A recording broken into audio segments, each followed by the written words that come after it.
party ശരിക്കും അങ്ങ് success party ആവണമെങ്കിൽ it is time, ladies and gentlemen, for us to welcome the reason behind the success, the X factor.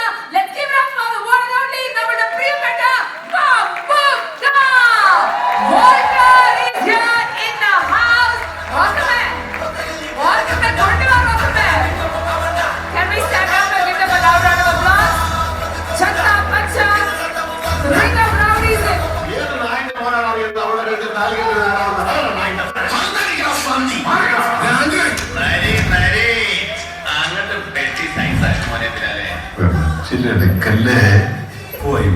അതൊരു വലിയ കഥയാണ്. പറഞ്ഞു തുടങ്ങിയ ഒരു 10-30 കൊല്ലത്തെ ചരിത്രം പറയാം.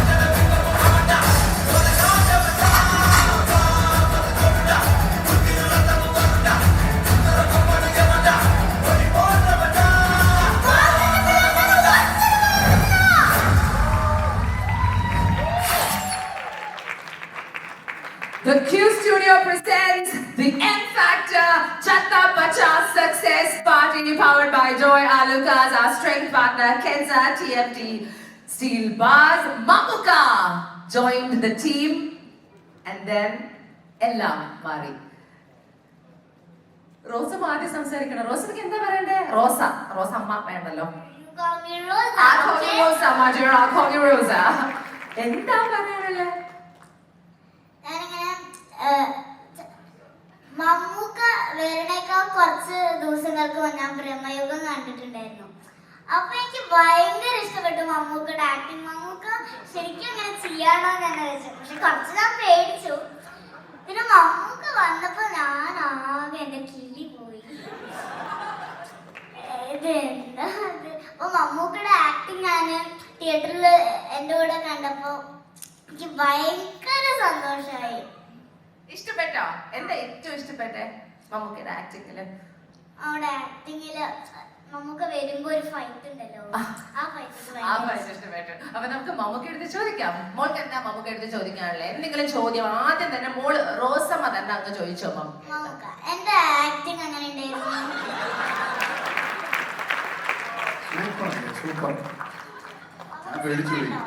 ഭയങ്കര ആക്ടിങ് കണ്ടിട്ട് ഇത്രയും ചെറിയ ആൾ ഇത്രയും വലിയ അഭിനയം വിനിയോഗിക്കുന്നു. മമ്മൂക്ക ചത്ത പച്ചയുടെ ഈ ഒരു സക്സസ് പാർട്ടിയിൽ ഇവരെല്ലാവരുടെ മുഖത്ത് നോക്കുമ്പോൾ ഒരു സന്തോഷവും ഒരു ചിരിയും ഒരു എക്സൈറ്റ്മെന്റും ഉണ്ട്. That is because you joined dum. എന്ത് തോന്നുന്നു? ഈ ഒരു സിനിമ തിയേറ്ററിൽ ഇറങ്ങി 2 ദിവസം അത് കഴിഞ്ഞു. ഇവിടെ you are here celebrating with all of them. ചത്ത പച്ച എന്ന സിനിമയുടെ ഈ ഒരു സക്സസിനെ കുറിച്ച് what are you feeling today? ഈ സിനിമയെ പറ്റി ആലോചിക്കുന്ന കാലത്ത് തന്നെ ഷൗക്കത്തിൻ്റെ അടുത്ത് ഞങ്ങളിങ്ങനെ സിനിമ എടുക്കണം, പിള്ളേർ സിനിമ പഠിച്ചു, ഒരാൾ ആക്ടിങ് പഠിച്ചു, ഒരാൾ ഡയറക്ഷൻ പഠിച്ചു, എങ്ങനെയെങ്കിലും സിനിമയിലെത്തണം. ഞാൻ പറഞ്ഞ ഷൗക്കത്തെ ഇത് അങ്ങനെ എളുപ്പത്തിൽ കയറാവുന്ന ഒരു പരിപാടിയല്ല. ഞാനൊക്കെ ഇപ്പോഴും സ്ട്രഗിൾ ചെയ്യുക. കാരണം ഇത് എത്തിപ്പെടുന്നതിനേക്കാൾ പള്ളിയ പാടെ ഇവിടെ നിന്ന് പോകും. അപ്പോൾ വേണോ അല്ല, ഒരു പിള്ളേരുടെ ആഗ്രഹമല്ലേ നമുക്ക് സാധിച്ചു കൊടുക്കണ്ടേ എന്ന് പറഞ്ഞു. ഞാൻ പറഞ്ഞത് അവർ അറിയാത്ത പിള്ളേക്ക് ചൊറിയുമ്പോൾ അറിയാമെന്ന് പറഞ്ഞു. ഞാൻ പറഞ്ഞു പിള്ളേർക്ക് മനസ്സിലാവും അതിൻ്റെ ബുദ്ധിമുട്ടുകളും പ്രയാസങ്ങളും എന്ന് പറഞ്ഞു. പക്ഷേ ഷൗക്കത്തിൻ്റെ ഒരു പ്രശ്നം വെച്ചാൽ ഷൗക്കത്തിന് എങ്ങോട്ട് നോക്കണമെങ്കിലും അയാളെക്കാണെങ്കിലും മറ്റാളെങ്ങനെയുണ്ട് ഇയാളെങ്ങനെയുണ്ട്. ഇതിപ്പോൾ എല്ലാവരും നമുക്ക് വേണ്ടപ്പെട്ടവരാ. അവരെ വേണ്ട ഇവരെ ഇടെന്ന് പറയാൻ എന്നെ കൊണ്ട് പറ്റില്ല. നിങ്ങൾ അവരോട് പോയി ചോദിക്കുക, അവരുടെ സൗകര്യമുണ്ടോ, ഇയാൾക്ക് സൗകര്യമുണ്ടോ, അവർക്ക് സൗകര്യമുണ്ടോ എന്ന് പറഞ്ഞ് എല്ലാവരെയും പിടിച്ചോ. ആക്ടേഴ്സ്, ഈ ഡയറക്ടർ, ഞാൻ പറഞ്ഞു ഡയറക്ടർ എനിക്കറിയില്ല, കഥ നിങ്ങൾക്ക് ഇഷ്ടപ്പെട്ട് എടുക്കുക. അങ്ങനെ ഒരുപാട് ദിവസം എനിക്ക് ഭയങ്കര ഈ സിനിമയിൽ അഭിനയിക്കുന്ന ശല്യം അല്ലാതെ തന്നെ ഇപ്പോഴും അതിന് മുമ്പും ഷൂട്ടിങ് നടക്കുമ്പോഴൊക്കെ ശല്യമായി. എനിക്ക് അച്ഛന് കുറച്ച് വിശ്രമം വേണ്ടി വന്നു. അപ്പം ഞാൻ ഷൗക്കത്തിനോട് പറഞ്ഞു, ഷൗക്കത്തെ ഞാൻ വേണോ, ഞാൻ വരണോ? അല്ലല്ലോ വരണം. അത് ഞാൻ പറഞ്ഞ് എങ്ങനെ ഇല്ലാതിരിക്കാൻ പറ്റില്ല. അല്ല ഈ പടത്തിൻ്റെ ആദ്യം മുതൽ ഇയാളുടെ പേര് പറഞ്ഞിട്ടാണ് ഇരിക്കുന്നത്. അതുകൊണ്ട് വന്നില്ലേ പിന്നെ ആൾക്കാർ ചോദിക്കും അയാളവിടെ പോയത്. അപ്പം പിന്നെ എന്തുമാവട്ടെ എന്ന് പറഞ്ഞ് ഞാൻ അഭിനയിക്കാൻ വന്നു. എനിക്കാണെങ്കിൽ ഗാഥയുടെ ആദ്യം എന്തൊക്കെ പറയണമെങ്കിൽ കുറേ സമയം എടുക്കും. അതുകൊണ്ട് ഞാൻ പറഞ്ഞു, ഞാൻ നിങ്ങളെ വിശ്വസിച്ചിറങ്ങുകയാണ് മക്കളെ, ഇതിനെപ്പറ്റി വലിയ പിടിപാടൊന്നുമില്ല. അങ്ങനെ അവർ പറഞ്ഞ പോലെ കാണിച്ചു. അത്രേ ഉള്ളൂ സിനിമയിൽ ഈ വോൾട്ടർ എന്ന് പറഞ്ഞ കഥാപാത്രം ഞാൻ മനസ്സിലാക്കിയത്, ഇയാള് ഈ കുട്ടികളുടെ ചെറുപ്പത്തിലെ ഹീറോയാണ്. ഇടയ്ക്കാലത്ത് അയാൾ നാട് വിട്ടുപോയിരുന്നു. കൊച്ചിക്കാരാണ് എല്ലാവരും. അയാൾ കുറെ കാലം കഴിഞ്ഞതിന് ശേഷം തിരിച്ചു വരുന്നത് ആ കുട്ടികളെ ഒന്ന് സർപ്രൈസ് ചെയ്യിക്കാൻ വേണ്ടി തന്നെയാണ്. പക്ഷെ അവരന്ന് കണ്ട ആ വേഷത്തിലും രൂപത്തിലും അന്ന് ഇയാളുടെ ഇവിടുന്ന് പോയ കാലത്തുള്ള കൊച്ചി ഭാഷയൊക്കെയാണ് ഇയാൾ സംസാരിച്ചുകൊണ്ടിരുന്നത്. അത് വന്നതിന് ശേഷം ഒരിക്കലും അവർക്ക് അവരുടെ ഐഡന്റിറ്റി പോകാതിരിക്കാൻ വേണ്ടി ആ ഭാഷ സംസാരിക്കാനും ആ രൂപം വരുത്താനും ഒക്കെ ഞാൻ ശ്രമിച്ചിട്ടുണ്ട്. അത് ഇപ്പൊ കൊച്ചിയിലുള്ള ഭാഷയിലല്ല അയാൾ സംസാരിക്കുന്നത്, കുറെ കാലം മുമ്പുള്ള കൊച്ചി ഭാഷയാണ് സംസാരിക്കുന്നത്. അപ്പോൾ ചിലപ്പോ ഇപ്പോഴത്തെ പിള്ളേർക്ക് ഒത്തിരി കണക്ഷൻ പോയെന്ന് വരാം, പക്ഷെ അത് അങ്ങനെ കണ്ടാൽ കണക്ട് ആവും. എനിക്ക് ഈ സിനിമയിൽ അഭിനയിക്കാൻ കിട്ടിയ അവസരം എന്ന് പറയുന്നത് ഈ പിള്ളേരുടെ ആവേശവും അവരുടെ അത്യധ്വാനവും അവരുടെ ഒരു എന്താ പറയുക എനർജിയും എൻതൂസിയാസവും ഒക്കെ കണ്ടപ്പോൾ ഞാനൊക്കെ ഈ പ്രായത്തിൽ സിനിമയിൽ അഭിനയിക്കാൻ വരുമ്പോൾ നമുക്ക് ആവേശവും ഇല്ല, എൻതൂസിയാസവും ഇല്ല, എനർജിയും ഇല്ല, പേടി മാത്രമേ ഉണ്ടായിരുന്നു. രക്ഷപ്പെടുമോ, നന്നാവോ, ഇത് നമ്മൾ ചെയ്യുന്നത് ശരിയാണോ എന്നൊക്കെയുള്ള ഭയത്തിലാണ് ഞാനൊക്കെ തുടക്കകാലത്ത് വന്നത്. പക്ഷെ ഇവര് നല്ല ആത്മവിശ്വാസത്തോടുകൂടി ഫുൾ കോൺഫിഡൻ്റ് ആയിട്ട് എന്ത് പറഞ്ഞാലും ചെയ്യാവുന്ന തരത്തിൽ. ഈ റോഷൻ്റെയൊക്കെ ഇവിടെയുള്ള മസിലുകൾ ഈ കാണുന്ന പോലെയൊന്നുമില്ല, ഇത് അഴിച്ചിട്ട പേടിയാവും. അതുപോലെ ഈ ചങ്ങാതി ഈ വിശാഖ് എൻ്റെ നാളാണ്. വിശാഖൊക്കെ ഈ നമ്മൾ സാധാരണ നമ്മൾ ആക്ടിങ് പ്രാക്ടീസ് ചെയ്യുന്നത് നോക്കെ ഒരു ക്യാരക്ടറിന് വേണ്ടി ഇത്ര എഫർട്ട് എടുത്ത് ബോഡി ബിൽഡ് ചെയ്യുന്ന പിള്ളേർ എനിക്കൊന്നും ജമ്പത്ത് പറ്റും. ഞാൻ ഇപ്പോഴാണ് അത്യാവശ്യം എന്തെങ്കിലുമൊക്കെ ചെയ്തു തുടങ്ങിയത്, ഒരു 5-8 കൊല്ലം ആയിട്ടുള്ളൂ. എന്നുവെച്ചാൽ അത് ഇല്ലാതെ വഴിയില്ല എന്നുള്ളത് കൊണ്ടാണ് ചെയ്യുന്നത്, ഇല്ലെങ്കിൽ അത് ഒഴിവാക്കിയത്. പക്ഷെ പിള്ളേർ സമ്മതിക്കണം. ഈ സത്യം പറഞ്ഞാൽ ഈ ഇവർ പറയുന്ന പോലെ ഞാനല്ല ഇവരുടെ എനർജി, ഇവരായിരുന്നു ഈ സിനിമയിലെ. അല്ല, ഇത് സത്യം പറയുന്നതാണല്ലേ, ഞാനതിനകത്ത് കള്ളത്തരം മരുന്നൊന്നും ചേർക്കത്തില്ല. ഇതുപോലെ നമുക്ക് ഇത്രയൊക്കെ പ്രായമായതൊക്കെ ശരിയാണ്, പക്ഷെ ഈ പിള്ളേരുമായിട്ടാണല്ലോ നമ്മളിനി അങ്ങോട്ട് മുട്ടേണ്ടത്. അപ്പോൾ ഇവന്മാർ ഊതിയാൽ നമ്മൾ പറന്നുപോയി പോയില്ലേ. അതുകൊണ്ട് അതിനുള്ള തരത്തിൽ കുറച്ചുകൂടെയൊക്കെ ഒന്ന് എനർജിയും ആവേശവും ആത്മവിശ്വാസവും ഒക്കെ ഉണ്ടാക്കിയെടുക്കാൻ ഇവർ എന്നെ ഈ സിനിമയിൽ ഒരുപാട് സഹായിച്ചിട്ടുണ്ട്. അത് മറക്കാൻ പറ്റില്ല. കുട്ടികളൊക്കെ നന്നായിട്ടുണ്ട്. ഇവരുടെ എല്ലാ എഫർട്ടിനും ഒരുപാട് കഥ പറയാനുണ്ട് ഈ സിനിമയുടെ പുറകിൽ. അത്രത്തോളം ഈ ഷൗക്കത്തിനെ ഉപദ്രവിച്ചിട്ടുണ്ട്. ഷൗക്കത്ത് നന്ദി മാത്രമേ പറഞ്ഞിട്ടുള്ളൂ, കാശൊന്നും തന്നിട്ടില്ല ഇതുവരെ. അതുപോലെ ഇതിനിടയ്ക്ക് സന്തോഷ് എൻ്റെ അടുത്ത് കണ്ടെന്ന് പറഞ്ഞത് ശരിയായിട്ടോ. സന്തോഷിന്റെ ഫാദറുമായിട്ടായിരുന്നു എനിക്ക് പരിചയം. പിന്നെ പുള്ളി ഇപ്പോഴത്തെ ശബ്ദം കേൾക്കാൻ പറഞ്ഞിട്ട് കുറച്ചാളായാലോ വേറെ ആരോ അയ്യൊക്കെ വേണ്ടി സംസാരിച്ചുകൊണ്ടിരുന്നത്. അന്ന് പക്ഷെ ഞാൻ പരിപാടി കാണുമായിരുന്നു. പിന്നെ ഇപ്പൊ സിനിമ ഇങ്ങനെ വിജയമാണെന്നൊക്കെയാണ് പറയുന്നത്, സത്യമല്ലേ? നമ്മളെ പടം അങ്ങനെയുണ്ട്, പുള്ളിയാണോ?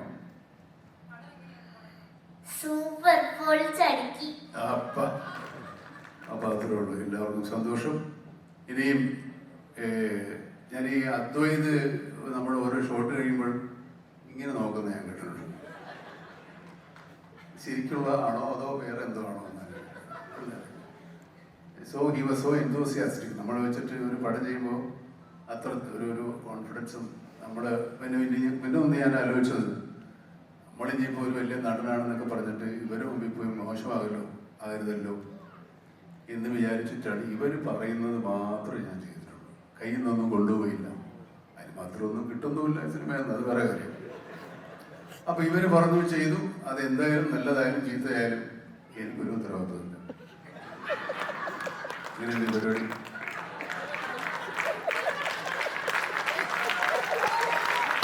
Thank you.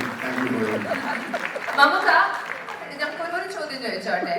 ഈ റെസ്ലിംഗ് ആയിട്ട് വല്ല ബന്ധമുണ്ടോ? റെസ്ലിംഗ് റെസ്ലിംഗുമായിട്ടുള്ള ബന്ധം അല്ല, അത് കാണാറുണ്ടായിരുന്നോ? അങ്ങനെ ബന്ധമാണെങ്കിൽ എന്റെ മൂത്ത മോനാണ്. അല്ല, ഈ വോൾട്ടർ എന്ന ക്യാരക്ടർ ചെയ്യാൻ യെസ് പറഞ്ഞ കാരണം എന്താ? ഞാൻ റെസ്ലിംഗ് ഒന്നും ചെയ്യുന്നില്ലല്ലോ. ഇവിടെ വെറുതെ ഇങ്ങനെ പറഞ്ഞു വരുത്തുന്നല്ലേ ഉള്ളൂ പല കാര്യങ്ങളും. അതേ ഉള്ളൂ. അത് ഇയാളെ പഴയ അന്നത്തെ കാലത്ത് ഒരു ദാരിദ്ര്യ കാലത്തുള്ളൊരു ഫീലിംഗേ ഉള്ളൂ. ഇപ്പൊ ഒരു വലിയ റെസ്ലിംഗ് ഇതൊക്കെ കിട്ടി, വൻ പരിപാടിയല്ലേ. അത്രേ ഉള്ളൂ. പോരെ? കുറെ ലിസ്റ്റായിട്ട് ചോദ്യങ്ങൾ ഇങ്ങനെ എഴുതി വെച്ചിട്ടുണ്ട് എന്റെ കയ്യിൽ. ചോദ്യം എറിയും, മറുപടി നമുക്ക് നോക്കാം. 2023 തുടക്കത്തിൽ ഓസ്ലർ, 2024 രേഖാചിത്രം, 2026 ചത്ത പച്ച.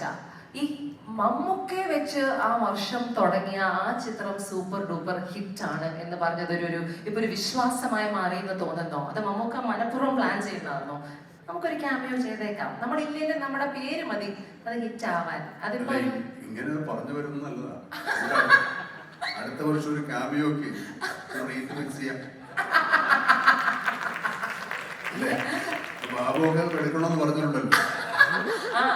ഇങ്ങനെ ഒരു ക്യാമിയോ ആയിട്ട് വരുമ്പോ അതുപോലെ മമ്മൂക്കയുടെ ഈ കൊച്ചി മട്ടാഞ്ചേരി ഈ ഏരിയയിൽ ഒരു ക്യാരക്ടറായിട്ട് വരുമ്പോ അതിനൊരു കൾട്ട് ഫോളോയിങ് ഉണ്ട്. അപ്പം ആ ഏരിയ ആയിട്ട് മമ്മൂക്കയ്ക്ക് കൊച്ചി മട്ടാഞ്ചേരി എന്ന് പറയുന്നത് എന്റെ ഭാര്യ മട്ടാഞ്ചേരിക്കാരി. അതാണ്. പിന്നെ ഞാൻ പഠിച്ച കാലത്ത് എൻ്റെ കൂടുതൽ സുഹൃത്തുക്കളും മട്ടാഞ്ചേരി ഫോർട്ട് കൊച്ചിക്കാരാണ്. പിന്നെ ഫോർട്ട് കൊച്ചി വൈപ്പിൻ ആ ഭാഗത്തൊക്കെ ഞാൻ ഒരുപാട് കാലം നാടകം കളിക്കുകയും ഒരുപാട് സുഹൃത്തുക്കളൊക്കെ ഉണ്ട്. ഭാഷ അത്യാവശ്യം നല്ല പരിചയവും.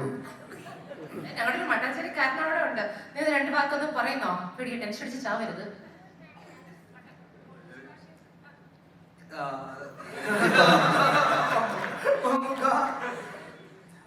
മമ്മൂക്ക പൊളിയാണ്. ലവ് യു എന്നൊക്കെ. Love U.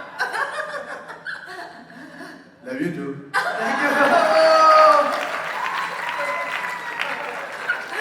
മതിയില്ല ഡാറ്റു. ഒരേ കണ്ടന്റായോ വന്നാൽ നമുക്ക് നിർത്താം. നമുക്ക് ഇനി 2026 തുടക്കം കുറിച്ചു, ചത്ത പച്ച ഹിറ്റായി. ഇനി വരാൻ പോകുന്ന ചിത്രങ്ങൾ കുറെ അധികം ഇങ്ങനെ നീണ്ട ഒരു ലിസ്റ്റാണ്. അതിൽ പേട്രിയറ്റ് ഞങ്ങൾ വളരെ ആകാംക്ഷയോടെ കാത്തിരിക്കുകയാണ്. അതിൽ ഇഷാനും എവിടെ? ഇഷാനോടെ അതിന്റെ പുറകെ എവിടെയോ ഭയങ്കര ബിസി ആക്ടറല്ലേ, കുറെ പടത്തിലായിപ്പോ അങ്ങനല്ലേ സെറീനും ഉണ്ട്. അപ്പം അതിന്റെ ഞങ്ങൾ എന്ത് പ്രതീക്ഷിക്കാം ഈ സിനിമകളിലൊക്കെ? എങ്ങനത്തെ മമ്മൂക്കയാണ് ഇനി വരാൻ പോകുന്നത്? വോൾട്ടറിനെ കണ്ടു, ഏത് മുഖമായിരിക്കും? കുറെ മുഖം. എന്തും ചെയ്യും, അന്തം വിട്ടാൽ എന്തും ചെയ്യും. എന്തായാലും നമ്മുടെ വോൾട്ടറിന്റെ ഈ ഒരു ചിത്രത്തിൽ കിട്ടിയത്, അത് മമ്മൂക്ക ആ കഥാപാത്രം അഭിനയിക്കാൻ കിട്ടിയത് നമ്മുടെ ഒരു ഭാഗ്യം തന്നെയാണ്. നല്ലൊരു കൈയെടുക്കാം to the entire team of ചത്ത പച്ച. അവസാനം എന്റെ വാക്ക് പറയാനോ? നീ ആണല്ലോ ഇന്നത്തെ താരം. ലാസ്റ്റ്